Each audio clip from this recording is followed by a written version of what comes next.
suspeito de financiar mega assalto em Araçatuba foi preso no interior de São Paulo. E você vai ver também. Na manifestação a favor do governo em São Paulo, Bolsonaro afirmou que não vai cumprir mais decisões de Alexandre de Moraes. O Chile liberou a aplicação da Coronavac em crianças. Aqui a imunização desse grupo só foi liberada com a vacina da Pfizer. Explosão de caldeira deixa feridos no Rio de Janeiro. E Neymar pode receber 40 milhões de reais apenas por ser simpático com torcedores do PSG. Você vai ver a partir de agora. Olá, boa tarde. Uma caldeira de fábrica de doces explodiu na zona oeste do Rio de Janeiro. Pelo menos 5 pessoas ficaram feridas. Machucou alguém aí? Machucou alguém aí? O forte estouro assustou os moradores do bairro da Gardênia Azul, na zona oeste do Rio de Janeiro. Os vizinhos da fábrica de doces disseram que suas casas chegaram a tremer com o barulho.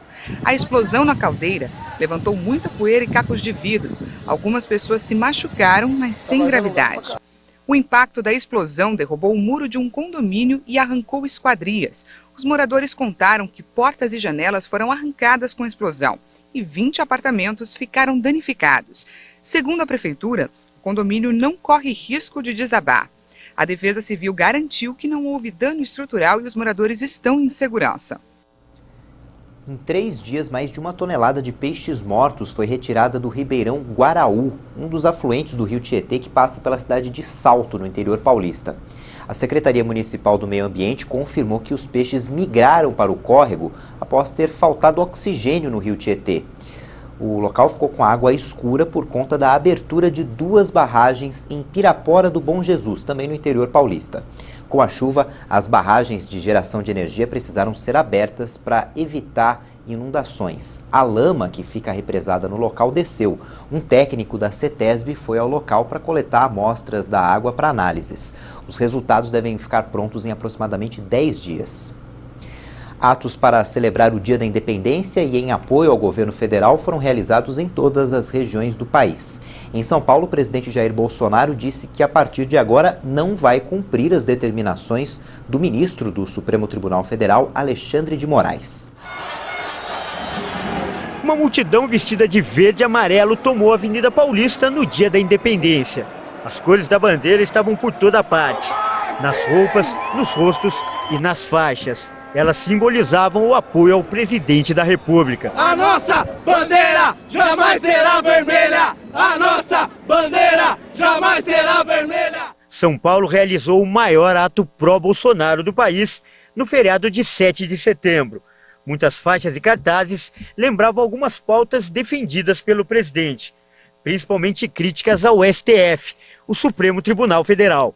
A principal é essa, trocando os 11 ministros, escolhendo eles, o povo escolhendo eles tecnicamente pelo voto e por um conselho jurídico verdadeiro, o Brasil já muda. O STF não está merecendo o respeito do povo brasileiro, nenhum respeito, porque ele está rasgando a Constituição, certo? Isso aí tem que ser revisto, tem que ser substituído esse pessoal de lá, certo? E estamos apoiando o Bolsonaro para isso aí. Um forte esquema de segurança foi montado para controlar o acesso das pessoas ao local. Ao todo, 4.000 policiais e 1.400 viaturas foram mobilizadas. De acordo com a Secretaria de Segurança Pública, todo esse aparato teve um custo superior a R$ 1.700.000. O motivo de tanta preocupação era que apenas 3 quilômetros dali acontecia um outro ato, só que contrário ao presidente. No Vale do Anhangabaú, partidos de esquerda, centrais sindicais e movimentos populares realizaram uma manifestação contra o presidente. Inicialmente, o ato foi proibido pelo governo do estado por causa do risco de confrontos. Mas os organizadores conseguiram na justiça uma liminar que garantiu o direito de manifestação. A gente não poderia ter aceitado, na verdade, que eles tomassem o poder. Mas agora que a gente já está nessa situação, a gente precisa lutar por uma mudança. A gente não tem oportunidades e com o governo que está, isso está cada vez pior e tende a piorar cada vez mais. Pouco antes das 4 horas da tarde, o presidente chegou à capital paulista e fez um discurso que foi transmitido pelas redes sociais. No pronunciamento, Bolsonaro criticou o STF, e em especial o ministro Alexandre de Moraes.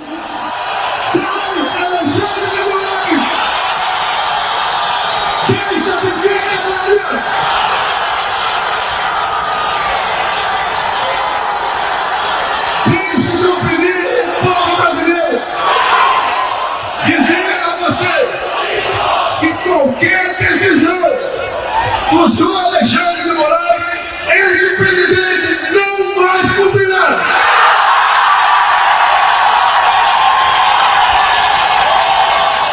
Jair Bolsonaro voltou a pedir a mudança no sistema de votação do país. Segundo o presidente, se as eleições não forem limpas, auditáveis e com contagem pública da escolha dos eleitores, haverá uma farsa. E depois de afirmar que, apesar das dificuldades que o país enfrenta, como a pandemia e a seca, disse que o povo acordou e que sabe que pode contar com sua lealdade. E aquele que pensa que com uma caneta pode me tirar da presidência, digo uma coisa, para todos nós temos 3 alternativas. E exceção para mim: preso, morto com vitória. Dizer aos canalhas que eu nunca serei preso. A minha vida pertence a Deus, mas a vitória é de todos nós. Muito obrigado a todos. Brasil, acima de tudo, Deus acima de todos. Em outras capitais do país e até nos Estados Unidos foram realizadas manifestações a favor do presidente Jair Bolsonaro. Em Belo Horizonte, os manifestantes se reuniram na Praça da Liberdade, na região centro-sul da cidade. Os apoiadores saíram em carreata próximo ao Mineirão, na Pampulha, às 9 da manhã. O público passou pelas avenidas Presidente Carlos Luz, Dom Pedro II e Bias Fortes. A Polícia Militar e a Guarda Municipal montaram um esquema especial para conter eventuais confrontos e tumultos entre os manifestantes pró e contra Bolsonaro. Em Fortaleza foi realizada uma carreata que passou por vias como Alberto Craveiro, Raul Barbosa e Desembargador Moreira, até chegar à Praça Portugal, ponto de concentração dos manifestantes. No norte do país, em Manaus, as manifestações aconteceram na Praça do Congresso. Entre as pautas estavam a defesa da liberdade de expressão e da democracia. Os atos pró-governo Bolsonaro ultrapassaram as fronteiras nacionais. Nos Estados Unidos, especialmente em Miami, apoiadores do governo brasileiro aproveitaram o final de semana e o feriado local do Dia do Trabalho para se manifestar. Além de cartazes e bandeiras do Brasil, uma motociata em apoio a Bolsonaro reuniu centenas de pessoas que cantaram o hino dos Estados Unidos e, na sequência, o hino nacional. As creches da rede municipal de ensino da cidade de São Paulo voltaram a atender os alunos de forma 100% presencial. A mudança vale para creches e unidades escolares que atendem bebês e crianças de até 3 anos. A Prefeitura da capital explicou que o retorno do aluno fica a critério dos pais. De acordo com a Secretaria de Educação Estadual, nas classes de alunos mais velhos das escolas públicas do estado, a adesão às aulas presenciais está em 60%. O Brasil registrou mais 361 mortes por Covid-19. A média móvel ficou abaixo de 600 vítimas diárias pela primeira vez em 9 meses. O Brasil confirmou mais 361 mortes por Covid em 24 horas. O total subiu para 584.171 vítimas desde o início da pandemia. O país também somou mais 13.645 novos casos da doença. Já são mais de 20.913.000 contaminados pelo coronavírus. A média de mortes caiu mais uma vez em 7 dias seguidos e é de 537 óbitos diários. Esse é o menor número desde 7 de dezembro de 2020, quando o indicador apontava 600 mortes por dia. A média móvel de novos casos está em 19.530 e também marca o menor registro desde 10 de novembro, quando chegou a 19.142 novas infecções diárias. Na avaliação da pandemia por regiões, hoje nenhum estado apresentou tendência de alta nas mortes. Em estabilidade estão 7 unidades da federação. e 20 estados registram queda nos óbitos. Acre, Alagoas, Amazonas, Bahia, Ceará, Goiás, Maranhão, Mato Grosso do Sul, Minas Gerais, Pará, Paraná, Pernambuco, Piauí, Rio Grande do Norte, Rio Grande do Sul, Rondônia, São Paulo, Sergipe e Tocantins. Mais de 203 milhões de doses de vacinas contra a Covid já foram aplicadas no Brasil. Mais de 549 mil doses foram aplicadas de um dia para o outro. De acordo com o Ministério da Saúde e as secretarias estaduais de saúde, mais de 135 milhões de brasileiros tomaram a primeira dose, o que equivale a 63,5% da população. E mais de 68 milhões de pessoas tomaram a segunda dose ou dose única, o que representa 31% dos brasileiros. O Chile aprovou o uso da Coronavac em crianças acima de 6 anos. No Brasil, a aplicação da vacina na faixa etária acima dos 12 anos de idade foi rejeitada pela Anvisa. Apenas a Pfizer foi liberada. A Agência Reguladora de Medicamentos do Chile aprovou o uso da Coronavac, vacina anti-Covid produzida pela chinesa Sinovac, para uso em crianças de mais de 6 anos. A autorização também permite que mais pessoas sejam incluídas na campanha de vacinação do país. O país já tinha aprovado o uso do imunizante da Pfizer-BioNTech para crianças acima de 12 anos e mais de 654 mil pessoas nessa faixa etária já receberam ao menos uma dose desde maio. A Coronavac é a principal vacina da campanha chilena, que já vacinou totalmente mais de 13 milhões dos 19 milhões de habitantes até agora. A Coronavac também teve a aprovação para o uso de emergência em crianças na Indonésia e na China. No Brasil, o uso desse imunizante em adolescentes foi rejeitado pela Anvisa. O Chile testemunhou uma queda considerável de infecções nas últimas semanas. Vamos ver como é que fica o tempo hoje. Em Feira de Santana, na Bahia, a máxima é de 28 graus. Em Araguaiana, Tocantins, os termômetros podem chegar a 34 graus. Em Anápolis, Goiás, também máxima de 34. E em Maringá, no estado do Paraná, a temperatura também fica alta, podendo chegar até 36 graus. Depois do intervalo, você vai ver que o suspeito de financiar um mega assalto no interior de São Paulo foi preso hoje.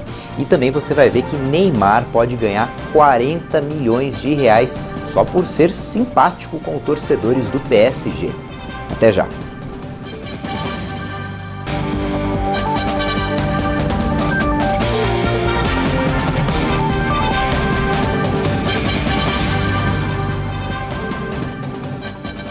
Um incêndio de grandes proporções atinge a zona rural de São Raimundo Nonato e ameaça o Parque Nacional da Serra da Capivara, no Piauí. Os bombeiros informaram que o relevo da região favorece o avanço rápido do fogo. Equipes de brigadistas da Prefeitura de São Raimundo Nonato e do Instituto Chico Mendes tentam combater as chamas. O incêndio já dura mais de uma semana no norte do estado. Segundo o Instituto Nacional de Pesquisas Espaciais, 340 focos de incêndio foram registrados no Piauí. O DIEESE calculou que o salário mínimo ideal para garantir o básico nos lares brasileiros seria de mais de R$5 mil. O valor considera o custo da cesta essencial de alimentos, educação, moradia e saúde. O salário mínimo de 2022 deve ser de R$ 1.169, segundo a proposta orçamentária anunciada pelo governo federal. O reajuste de R$ 69, ou 6,2%, é inferior à inflação projetada para o ano, que deve girar em torno de 7,4%. Um levantamento do Departamento Intersindical de Estatística e Estudos Socioeconômicos apontou que o necessário para garantir a sobrevivência de uma família brasileira com dignidade seria de R$ 5.400. Para chegar ao piso salarial adequado, o DIEESE considerou a cesta básica mais cara de 17 capitais e as necessidades básicas de uma família com 2 adultos e 2 crianças.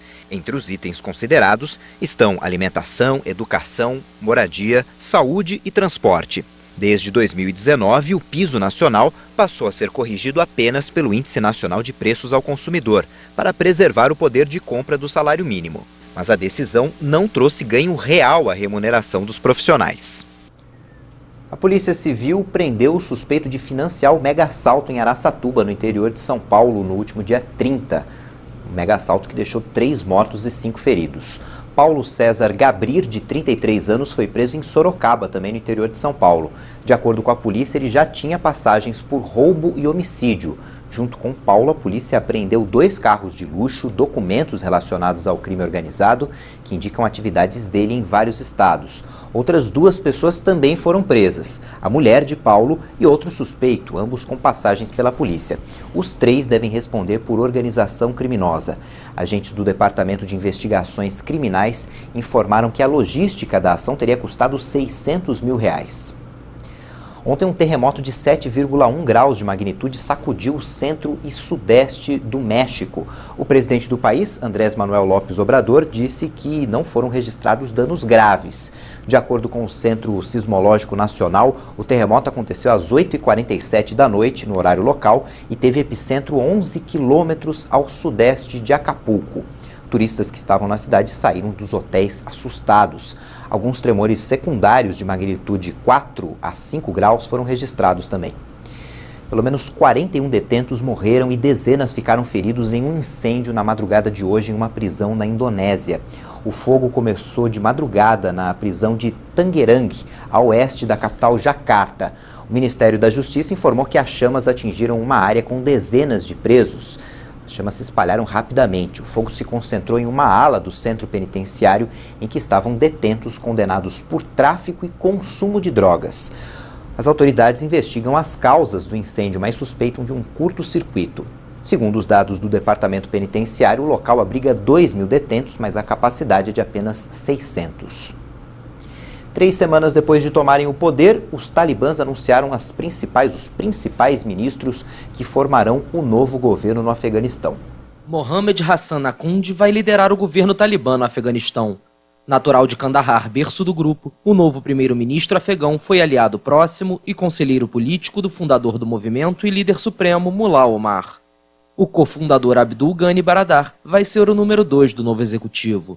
Figura respeitada por várias facções talibãs, coordenou as negociações de Doha com o governo dos Estados Unidos, que levaram à retirada das forças estrangeiras do país. Abdul Salam Hanafi, ex-vice-ministro da Educação no primeiro governo do Talibã, que proibiu a escolarização das mulheres, também vai ocupar uma posição de destaque na hierarquia do novo governo. Os nomes foram anunciados nesta terça-feira pelo porta-voz do Talibã Zabihullah Mujahid em uma coletiva de imprensa.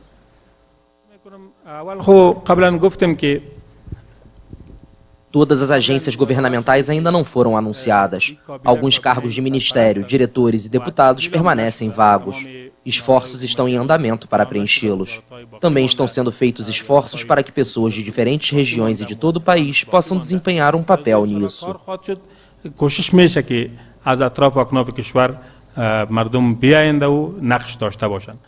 Mujahid também destacou que não devem ser realizados protestos no país enquanto as leis sobre o assunto não forem estabelecidas. O porta-voz do Talibã ainda denunciou que manifestações no Afeganistão têm mãos estrangeiras operando por trás. O nascimento de um menino em 11 de setembro de 2001 provavelmente salvou a vida do tio dele, que trabalhava no World Trade Center. Para o pai, a chegada do filho ao mundo representou uma mensagem de esperança. Poucas pessoas podem dizer que seu nascimento ajudou a salvar uma vida. Anish é uma delas. O jovem nasceu em 11 de setembro de 2001 em um hospital em Princeton, Nova Jersey, muito perto de Nova York, onde ao mesmo tempo a Al-Qaeda lançava 2 aviões contra as Torres Gêmeas, matando cerca de 3.000 pessoas. O tio Manish, que trabalhava no World Trade Center, preferiu não ir ao escritório para acompanhar o parto do sobrinho na maternidade. Naquela manhã, não sei o que, houve alguma coisa, talvez uma intuição ou algo parecido, que ele decidiu não ir. Ele veio e Anish nasceu às 10h05. De acordo com a mãe, Anish deveria ter vindo ao mundo em 21 ou 22 de setembro, mas acabou chegando mais cedo, no dia 11, por alguma razão. Para mim, foi um sentimento misto. Anish, meu primogênito, nascia e a gente vivenciava toda aquela atmosfera. Nunca poderemos esquecer aqueles momentos. Foi muito assustador, certamente. Anish era uma criança quando ficou sabendo da tragédia que ocorreu no dia do seu nascimento. Os pais decidiram contar pouco antes dele começar a ir para a escola. O jovem, que se prepara para completar 20 anos, garante que opta por não festejar o aniversário na data real e se dedica ao voluntariado na My Good Deed, ONG que distribui alimentos. I guess maybe I try to take the loss. Acho que talvez eu tente aceitar a perda e todos os sentimentos negativos associados àquele dia, retribuindo a comunidade e tentando lembrar o aspecto positivo ao reconhecer que temos essa resiliência, que fomos capazes de nos recuperar. Recognizing that again, like we did have that resilience, that we were able to come back. No momento, Ennis foca nos estudos em economia e assim que se formar deve trabalhar em Nova York. It might be a part of this day, but pode ser por causa da data, mas me sinto ligado a Nova York de várias formas. Por isso, trabalhar lá é muito importante para mim. Por meio da ONG My Good Deed, Ennis conheceu outras pessoas nascidas em 11 de setembro. Para o pai de Ennis, pessoas que vieram ao mundo para mostrar esperança. A seleção brasileira desembarcou no início da madrugada em Recife, local da partida contra o Peru amanhã pelas eliminatórias da Copa do Mundo. Na chegada à capital pernambucana, a delegação foi recepcionada por torcedores que esperavam o grupo na porta do hotel onde a seleção vai ficar concentrada. Hoje o time encerra a preparação para a partida com uma sequência de treinamentos. O Brasil é o líder das eliminatórias com 100% de aproveitamento depois de 7 rodadas. Por contrato, Neymar tem direito a 40 milhões de reais por ser gentil com torcedores do Paris Saint-Germain. O contrato de Neymar com o Paris Saint-Germain possui um bônus ético relacionado à conduta do brasileiro com os torcedores. O atacante pode receber até 6,5 milhões de euros, cerca de 40 milhões de reais por temporada, se for cortês, pontual, simpático e estar à disposição da torcida. Neymar deve ainda acenar aos apoiadores e não pode fazer críticas públicas sobre as decisões táticas da comissão técnica. Por mais estranho que a situação pareça, o clube prova que não. O Paris Saint-Germain esclareceu que essa é uma prática corriqueira em outros clubes esportivos, não apenas no futebol. A prática se tornou algo legal, já que o clube se respaldou no Código de Ética da Federação Francesa de Futebol, estabelecido em 2013 e que permite esse tipo de bonificação aos atletas. Essa edição fica por aqui, mas no YouTube você pode rever nossas reportagens. Já tem outras informações para você. Tchau, boa tarde.